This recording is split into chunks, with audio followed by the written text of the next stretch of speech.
Sama saya dulu. Nanti sama Bang Madu ntar belakangan.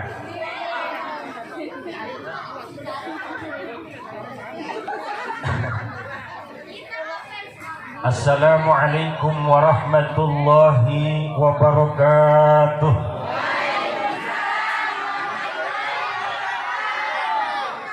Alhamdulillahilladzi allafa baina qulubil mu'minin. Ashhadu an la ilaha illallahul barrul karim ar-ra'ufur rahim. Wa ashhadu anna sayyidana Muhammadan abduhu wa rasuluh wa habibuhu wa khaliluh. Huwal hadi ila siratil mustaqim wad da'i ila dinin qawim.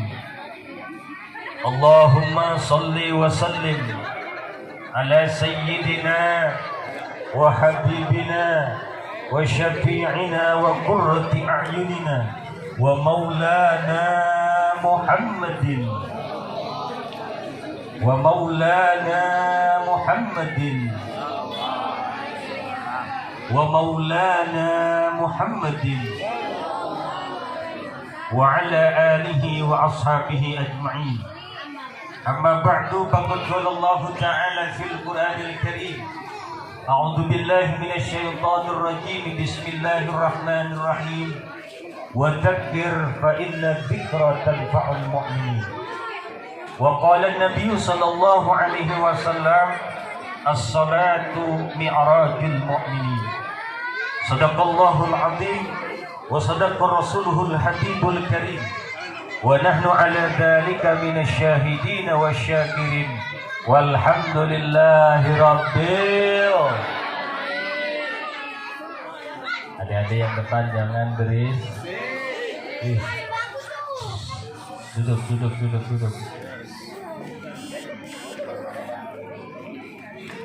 Pertama-tama puja puji syukur marilah yuk sama-sama kita panjatkan kehadirat Allah Subhanahu wa taala atas limpahan rahmat karunia serta nikmatnya. Alhamdulillah kita bisa bermuajahah, kita bisa bersilaturahim di tempat yang penuh barokah ini dalam rangka menghadiri peringatan Isra wal Mi'raj baginda Rasulullah sallallahu alaihi. Tolong aminkan. Belum. Mudah-mudahan kumpulnya kita di tempat ini hidup kita tambah berkah, harta kita berlimpah. Mudah-mudahan kita bisa ke Mekah, bisa tawaf mengelilingi Ka'bah, bisa sa'i antara Safa dan Marwah. Mudah-mudahan kita semua bisa wukuf di padang Arafah, bisa mabit di Muzdalifah, bisa melempar jumrah ula, wusta dan Aqabah. Mudah-mudahan kita semua bisa berziarah ke Madinah, berdoa di Raudhah, berziarah ke makam Rasulullah. Pulangnya tambah berkah. Mudah-mudahan bisa beli sawah, rumahnya megah, mobilnya mewah, anaknya soleh-solehah, lingkungannya ramah tamah, keluarganya sakinah mawaddah warahmah, hidupnya istiqomah, dekat janda sebelah, matinya husnul. Amin ya robbal. Banyak gak doanya? Banyak gak doanya? Pengen ke Mekah, pengen punya duitnya. Ada duitnya ada? Insya Allah ada. Alhamdulillah. Saya waktu pesantren pernah diajarin sama guru saya bacaan biar bisa pergi ke Mekah. Alhamdulillah saya dawamin, saya baca. Alhamdulillah saya ke Mekah, pergi haji, prosesnya nggak lama, gratis. Alhamdulillah. Pengen doanya pengen doanya pengen banget apa pengen aja? Ikutin. Bismillahirrahmanirrahim. Allahumma barik lana fima razaqtana wa qina azabannar. Doa apa itu? Udah makan belum? Nah, sebelum makan kita doa dulu. Oke, ini serius, ikutin. Bismillahirrahmanirrahim. Allahumma rzuqni ziyarata haramika bisyafaati Rasulillahi sallallahu alaihi wasallam bima syi'ta wa kaifa syi'ta innaka ala ma tasya qadir. Hafal nggak? Hafal nggak? Pengen hafal? Minta sama Bang Madun. Yang kedua, selawat beriring salam semoga senantiasa tercurah kepada baginda Rasulullah Muhammad ibn Abdullah beserta keluarga, para sahabat, para pengikutnya. Mudah-mudahan syafaatnya akan sampai kepada kita selaku umatnya. Amin ya robbal. Amin ya robbal. Hadrotal mukarram wal muhtaram, yang sama-sama kita hormati dan muliakan para sesepuh, para tokoh masyarakat klaster Grand City ya, Kebun Nangka Sepatan, yang saya hormati dan muliakan, yang tidak saya sebutkan namanya satu persatu, namun insya Allah tidak akan pernah mengurangi sedikit pun rasa hormat dan ta'zim saya. Hadratul Mukarram wal Muhtaram DKM Masjid Nurul Haramain, Bapak dia di sini, Ustaz Denny beserta jajarannya. Mudah-mudahan Allah mudahkan segala urusannya, Allah tingkatkan kualitas iman Islamnya, mudah-mudahan senantiasa diberkahi kehidupannya. Ma'asyiral hadirin wal hadirat jamaah Isra Mi'raj rahimakumullah. Pada kesempatan malam ini enggak panjang lebar yang saya ingin sampaikan. Saya ingin mengajak para jamaah yang hadir dalam rangka peringatan Isra wal Mi'raj. Yuk sama-sama kita sebelumnya pasang niat. Pasang apa, Bu? Pasang apa, Pak? Kenapa Ustaz kita harus tanamkan pertama kali pasang niat? Artinya kita tanamkan di awal sebelum kita melanjutkan acara kita pasang niat. Mudah-mudahan kalau kita memiliki niat yang bagus, niat yang baik, kita hadir ke majlis ini, kita hadir ke tempat ini, mudah-mudahan hadirnya kita diridhoi oleh Allah dan mendapatkan keberkahan dari Allah Subhanahu. Karenanya kata Kanjeng Nabi, innamal a'malu binniyat. Amalan itu tergantung kepada niatnya. Kalau niatnya bagus, insya Allah kebaikan yang akan kita peroleh. Tapi sebaiknya kalau niatnya kurang bagus, niatnya jelek, niatnya kurang baik, maka kita akan mendapatkan dosa. Na'udzu.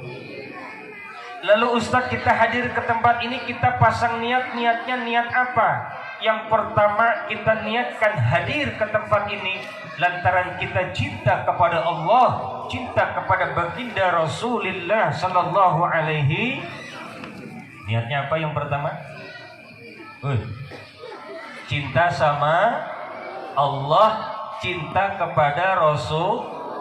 Saya mau nanya, yang hadir di tempat ini cinta sama Kanjeng Nabi? Cinta sama Rasul? Kalau ngaku cinta sama Nabi, cinta sama Rasul, buktinya apa? Bu, buktinya apa, Bu? Pak, buktinya apa, Pak?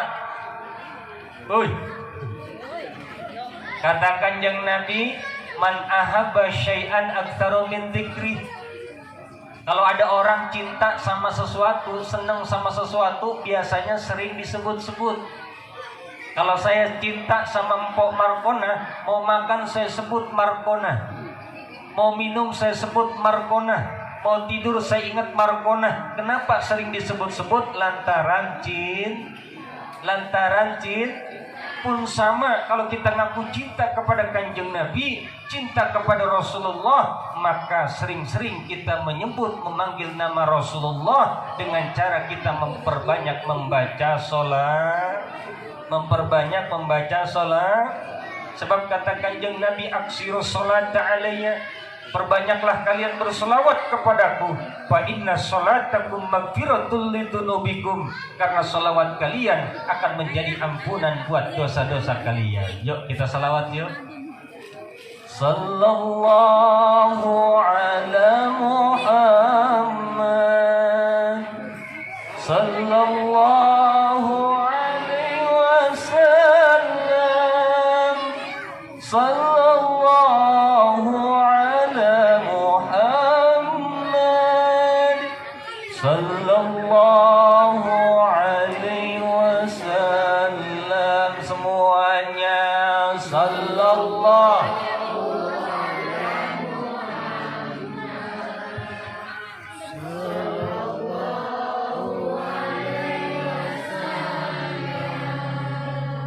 Sallallahu ala Muhammad, sallallahu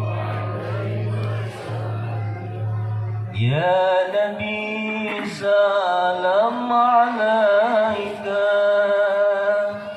ya Rasul salam alaika, ya Habib salam alaika, salawatullah alaika, sallallahu ala Muhammad.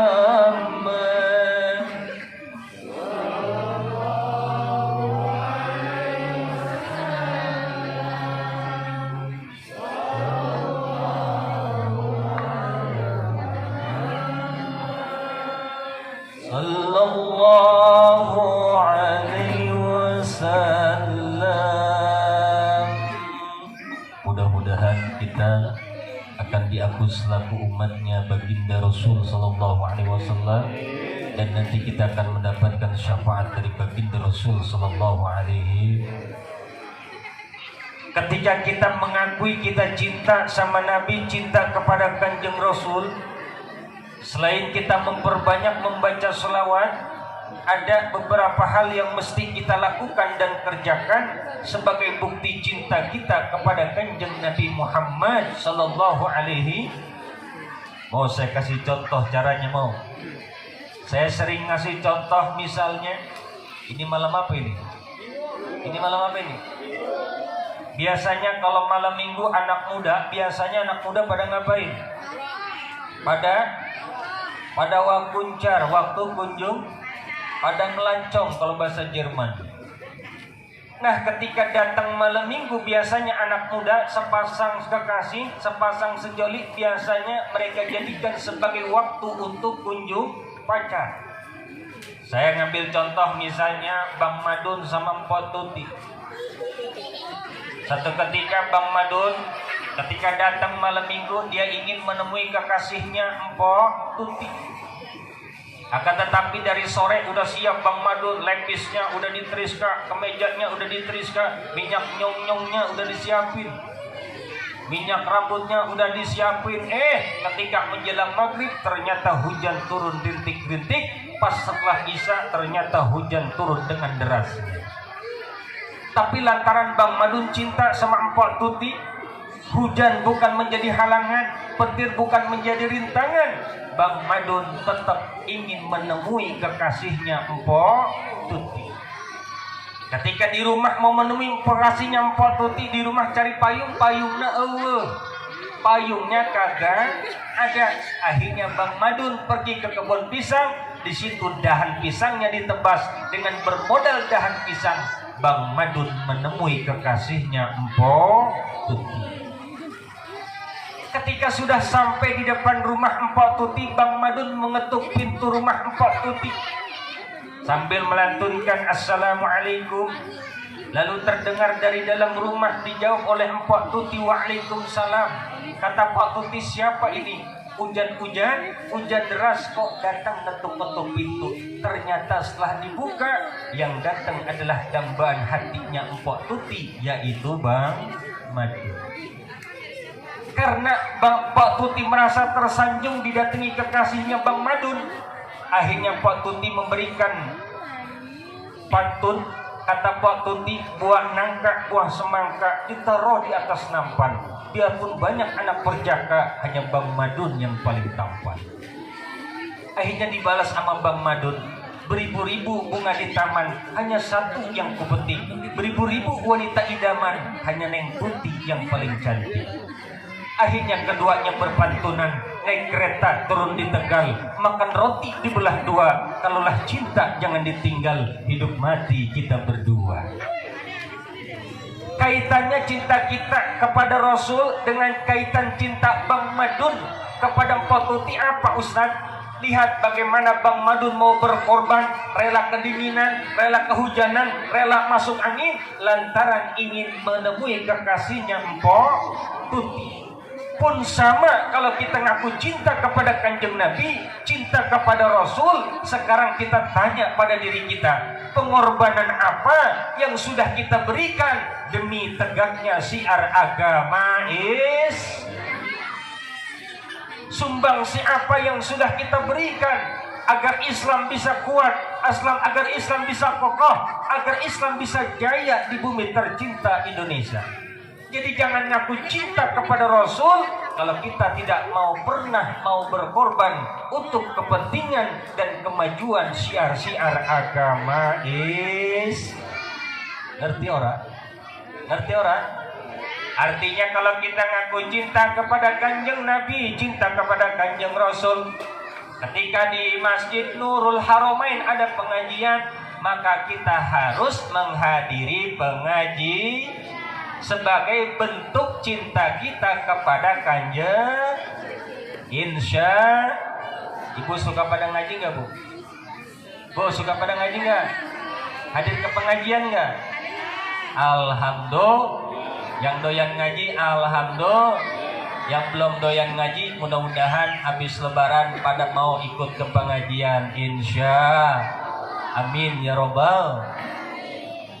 Lalu Ustadz, kenapa kita harus menanamkan yang pertama niat kita lantaran kita cinta kepada Kanjeng Nabi?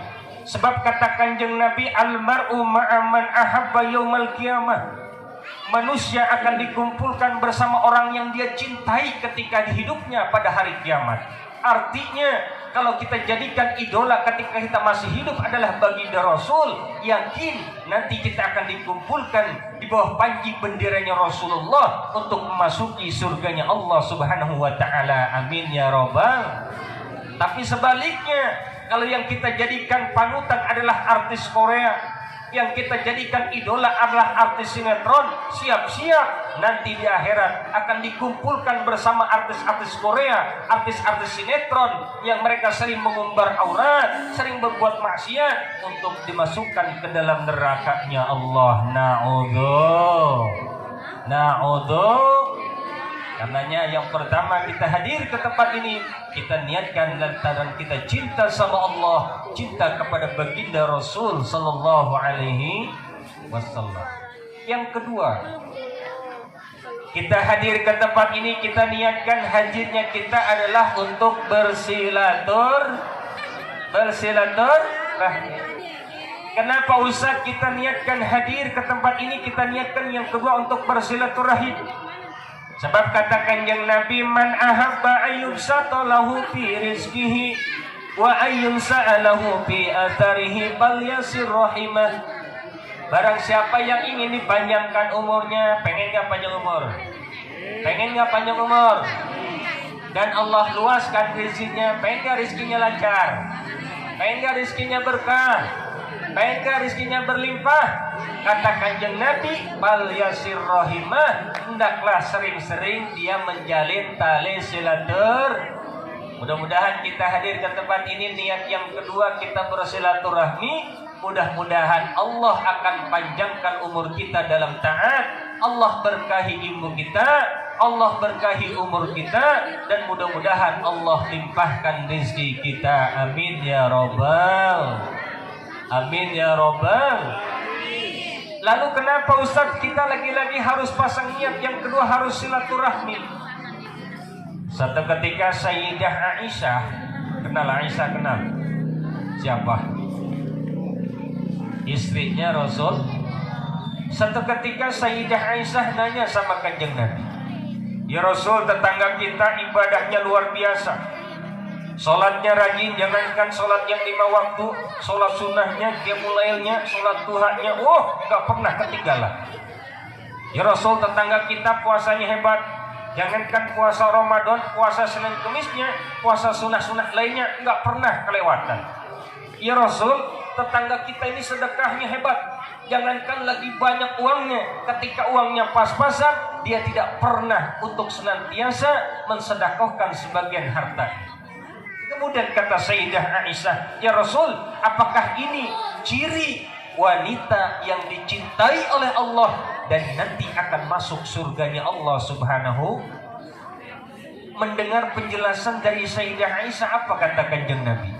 Wahai Aisyah, kalau engkau ingin mengetahui wanita yang paling dibenci oleh Allah, wanita yang paling dimurkai oleh Allah, dan nanti akan dimasukkan ke dalam nerakanya Allah, adalah wanita yang engkau sebutkan tadi.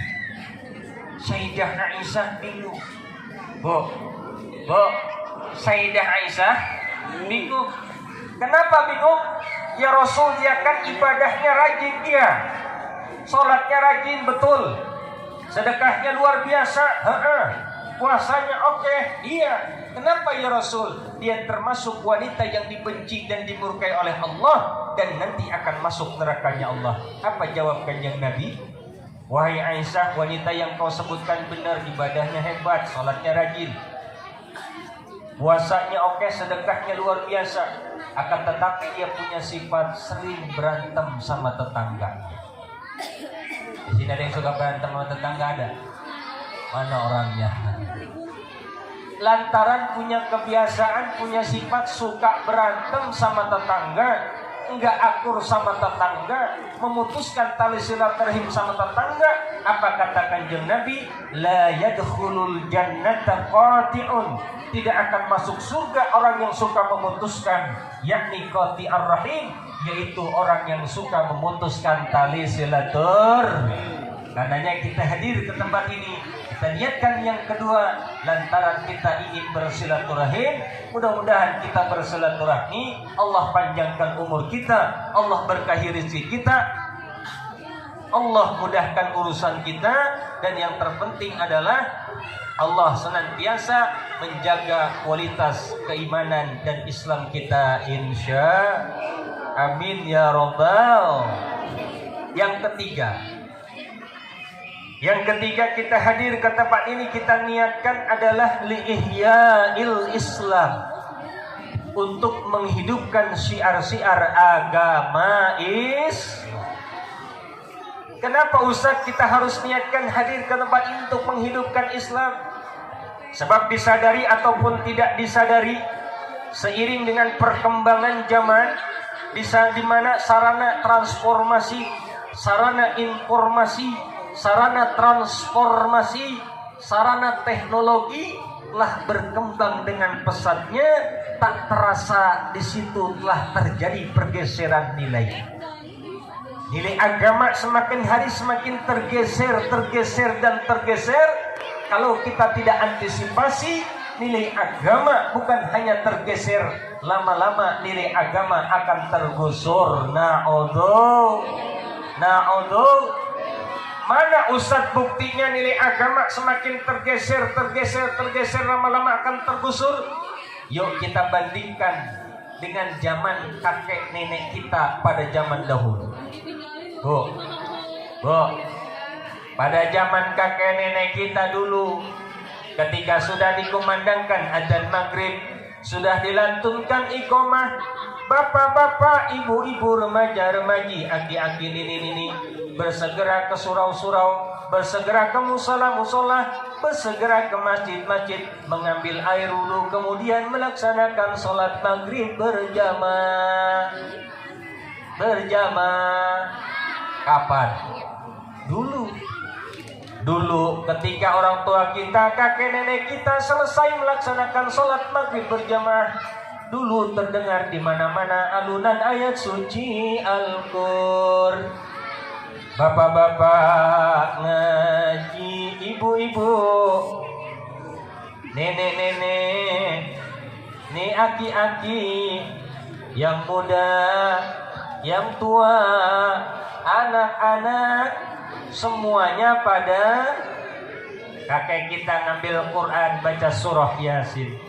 Bismillahirrahmanirrahim. Yasin wal Qur'anil Hakim. Innaka laminal mursalin ala siratim mustaqim. Lihat aki-aki baca Quran, nenek-nenek enggak mau kalah, dia ngambil Quran baca surah Al-Waqiah. Bismillahirrahmanirrahim. Idza waqa'atil waqi'ah laisa liwaqa'atiha kadibah khabidatur. Lihat aki-aki, nenek-nenek pada ngaji, anak muda Komplek Grand City Kebon Nangka ngambil Quran, dia baca surah Al-Mulk. Kata anak muda, Bismillahirrahmanirrahim. Tabarakalladzi biyadihil mulku wa huwa ala kulli syai'in. Semuanya pada termasuk anak-anak kecil baca juz amma sambil ngejak anak-anak kecil baca Quran. Bismillahirrahmanirrahim. Mim patah ma tah patah talam domalu matalu bah domah putah patah tamatalu. Semuanya pada kapan? Dulu. Coba zaman sekarang seiring dengan perkembangan teknologi, ketika sudah dikumandangkan azan maghrib, dilantunkan iqamah, bukan cepat-cepat ke masjid, bukan cepat-cepat ngambil air wudu, bukan cepat-cepat sholat berjamaah. Yang ada pada zaman sekarang, berapa banyak saudara-saudara kita, tetangga kita, teman-teman kita yang masih ada di depan televisi, nongkrongin televisi, ngeliatin sinetron. Betul-betul. Artinya kalau dulu ketika sudah dikumandangkan azan maghrib, mereka langsung ke mushola melaksanakan sholat maghrib, kemudian mereka baca Al-Quran. Sekarang yang terjadi di mana-mana, ketika azan maghrib sudah dikumandangkan, berapa banyak anak-anak yang masih nongkrong di jalanan. Betul-betul. Berapa banyak anak-anak ketika sudah dikumandangkan azan maghrib masih main HP. Betul-betul. Berapa banyak orang-orang pada zaman sekarang ketika sudah dikumandangkan azan maghrib masih enak mojok pada pacaran. Na'udzu. Karenanya tadi saya bilang seiring dengan perkembangan teknologi telah terjadi pergeseran nilai. Tak terasa tadi nilai agama semakin hari semakin tergeser. Lama-lama nilai agama akan tergusur. Na'udzu. Makanya sering saya pesan di mana-mana, bapak-bapak, ibu-ibu, ketika sudah azan maghrib sudah dikumandangkan, saya minta mulai besok maka TV-nya harus dimatikan. Kalau ada besok nenek-nenek maghrib-maghrib nonton TV, matiin TV-nya. Ada aki-aki maghrib-maghrib nonton TV bukan ke masjid, matiin apanya? TV. Biar aki-aki, nenek-nenek, bapak-bapak, ibu-ibu, remaja-remaji, putra-putrinya semuanya bersegera berbondong-bondong ke Masjid Nurul Haramain untuk melaksanakan sholat maghrib berjamaah, insya. Amin ya Rabbal. Nih kita nih melaksanakan Isra dan Mi'raj. Rasulullah mendapatkan mandat diantaranya melaksanakan sholat lima. Saya mau tanya Bu, anak-anaknya pada sholat nggak Bu? Anaknya pada sholat nggak Bu? Kata Kanjeng Nabi, muru auladakum bis sholah wahum abna'u sab'i sinin. Perintahkanlah anak-anak kalian melaksanakan sholat ketika usia mereka 7. Jadi 7 tahun anak-anak kita sudah harus kita perintahkan untuk sholat. Wadribuhum 'alaiha wahum abna'u ashrin. Ketika anak kita sudah berusia 10 tahun, maka anak kita boleh dipukul, Bu. Boleh diapain? Cuman pukulnya jangan sampai menyakitkan. Kalau sudah usia 10 tahun tapi belum, ya cukup dijewer, disentil, dicubit, jangan sampai terlalu menyakitkan. Jangan sampai ada anaknya kakak sholat dipukul sama kayu sampai pincang kakinya. Kupingnya dijewer sampai putus kupingnya. Naudzubillah. Jadi ketika usia 10 tahun belum mau sholat, boleh dipukul dengan syarat ghairu mubarrah, jangan sampai terlalu parah pukul. Nah kalau sudah 15 tahun sudah balik gak mau sholat, jangan dijewer, jangan dicubit. Diapain Ustaz? Injak batang lehernya. Artinya perintahkan anak kita biar pada sholat. Kenapa kita perintahkan kudu pada sholat? Karena as-sholatu imaduddin. Sholat itu merupakan tiang. Barang siapa yang mengerjakan sholat, berarti dia menegakkan tiang agama. Barang siapa yang meninggalkan sholat, nggak pernah ke masjid, nggak pernah sholat, berarti dia menghancurkan tiang agama. Kalau orang kampung Grand City kagak pada sholat, berarti semuanya sedang menghancurkan tiang agama Islam. Na'udzubillah. Nah bicara tentang sholat ketika Rasulullah di Isra dan di Mi'rajkan, Rasulullah diperlihatkan kepada kelompok kaum. Kelompok kaum ini mereka memukul kepala mereka dengan batu besar, bersimbah darah, poloknya keluar, apa yang ada di kepalanya semuanya dimuntahkan, keluar semuanya, bersimbah darah. Tsumma ta'udu kama bada'a, kemudian kepalanya utuh lagi, dipukul lagi, bersimbah darah lagi. Begitu seterusnya, begitu seterusnya. Lalu Rasulullah nanya, "Ya Jibril, man haula?" Ya Jibril, itu siapa? Kok mereka pukul kepala mereka dengan batu besar, bersimbah darah, bercucuran darah, keluar poloknya, otaknya semuanya muncrat. Itu siapa ya Jibril? Apa kata malaikat Jibril? Haula'i min ummatika alladzina tatathaqalu ru'usuhum 'anis sholatil maktubah. Itu Muhammad, gambaran umatmu ketika masih hidupnya mereka enggan menggunakan kepalanya untuk sujud, tunduk beribadah kepada Allah Subhanahu. Itu gambaran umatmu Muhammad yang ketika masih hidup kakinya malas untuk melangkahkan ke masjid. Itu gambaran umatmu Muhammad yang ketika hidupnya mereka tidak pernah mendatangi mushola, mereka tidak pernah mendatangi masjid, mereka tidak pernah melaksanakan sholat 5 waktu. Na'udzubillah. Jadi orang yang tidak pernah sholat, nanti Allah akan siksa. Dia akan mukul kepalanya sendiri, bersimbah darah, bercucuran darah, begitu seterusnya, begitu seterusnya. Saya pernah ditanya, Ustaz kok yang dipukul kepalanya? Kenapa yang dipukul bukan betisnya, bukan pahanya, bukan tangannya, kok kenapa kepalanya? Sebab sholat itu merupakan as-sholatu fil ibadah karraksi fil jasad. Sholat itu di dalam ibadah seperti halnya kepala pada tubuh manusia. Saya mau tanya, seseorang itu dianggap orang bukan setan ketika dia masih punya kepala dan bisa bernapas, betul-betul. Saya mau tanya, kalau misalnya ada kampung Grand City, ada orang kaki punya, tangan punya, perut punya, kepala enggak punya, disebut orang apa disebut juri?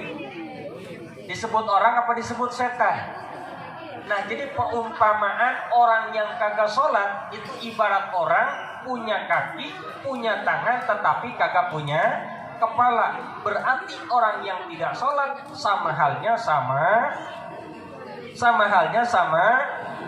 juri. Tahu juri? Tahu juri?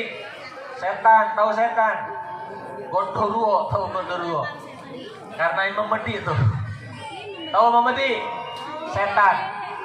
Berarti kalau misalnya jamaah peringatan Isra Mi'raj pada malam hari ini, bapaknya sholat, ibunya kagak sholat, berarti tiap malam bapak-bapak naikin memedi. Kalau misalnya ibunya sholat, bapaknya kagak sholat, berarti tiap malam ibu-ibu ditaikin memedi.